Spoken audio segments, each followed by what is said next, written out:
the progressives have very good ideas, and the American people agree with the progressive ideas. If you look at this election, progressive incumbents in swing districts overwhelmingly won re-election. So these progressive people, that are calling them progressive ideas or socialist ideas, those ideas won convincing victories across the country. America has spoken. Those are the views that America supports, not this sort of conservative right-wing agenda.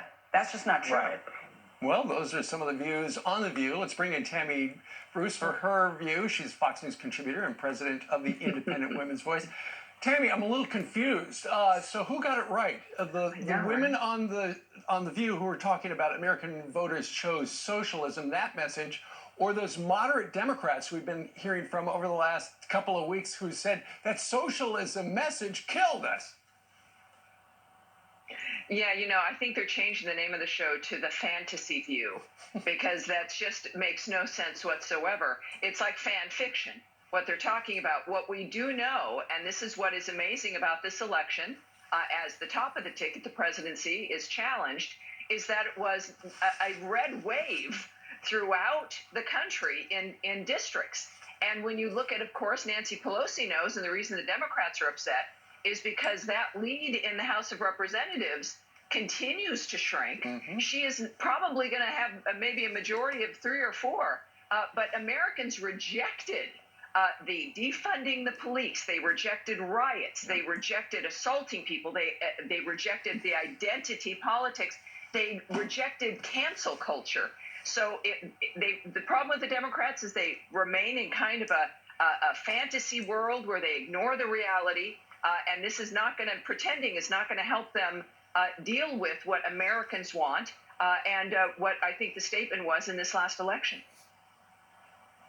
Tammy, what do you make of the hypocrisy in California with Gavin Newsom being caught at that restaurant? It's a very expensive restaurant, French Laundry, and he was caught. He made an apology, and then he said, in that apology, the original one, he said his meal was outdoors. But then these photos surfaced. Someone at another table snapped the pictures, sent them to a TV station, the Fox station in LA, and you can see clearly he's not outside, he's inside.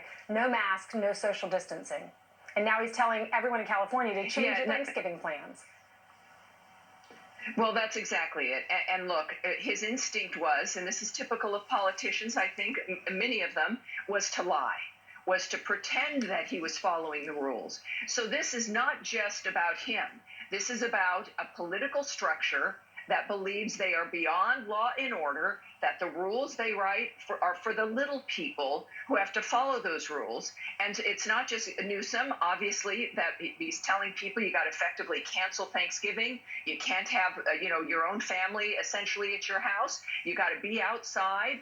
And that he goes and enjoys a birthday party, Ainsley, for a lobbyist with other lobbyists, but lobbyists from the healthcare industry in part, which makes this even more ridiculous. But this is our problem, especially with a life and death issue like the coronavirus.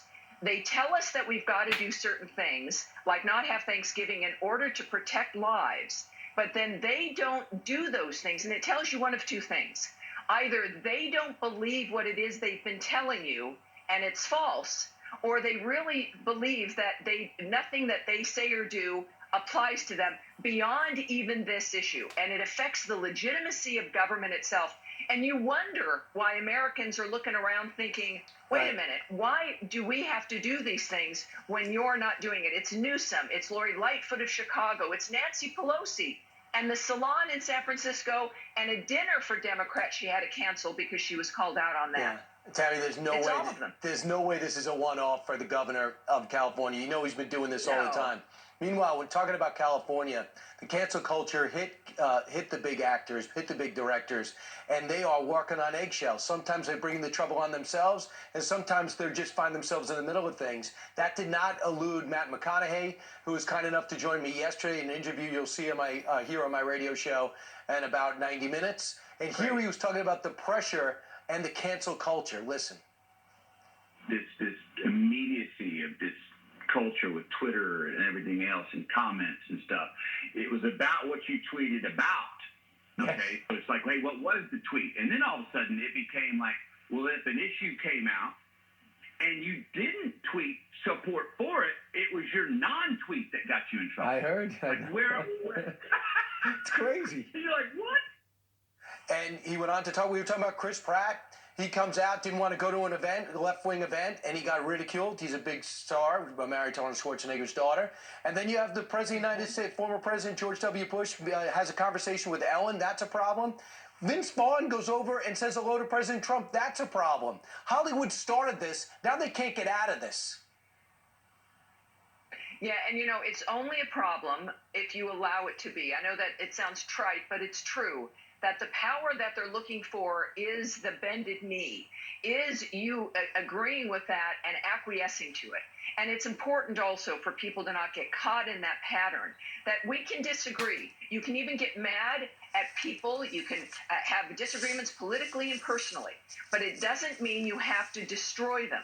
That it's a call for us to rely on the worst of ourselves when we're dealing with issues of disagreement. But this is what the left always does, because they can't win, Brian, on the details of the issues. Right. So they want to condition people into believing that you really, literally, as Matt has found, you can't say anything and be safe. And as a result, you say nothing and you retreat. That is what they had hoped would happen in this election.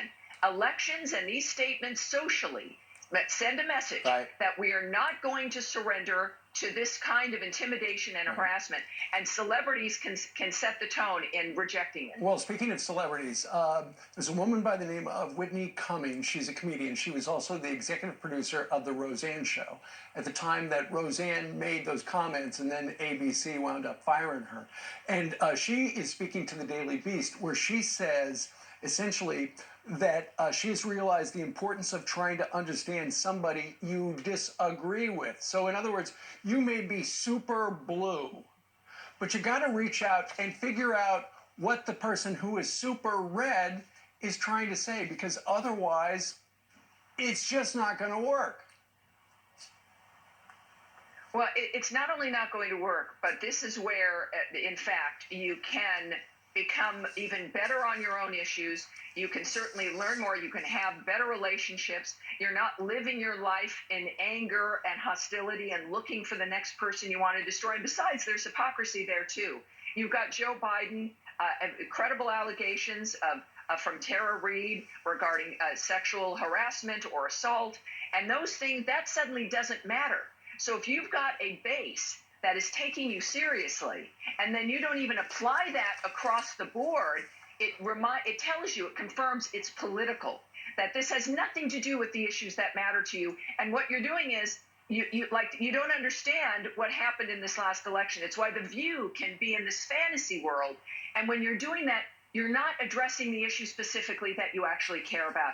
That's why classical liberals, conservatives, all of us who want to live our lives in a free and responsible way have a responsibility to work together. All right, Tammy, thank you so much. You can catch Tammy at Fox Nation's Patriot Awards. It's tomorrow night, 8 p.m. Eastern. Thanks for participating in that and being on our show this morning.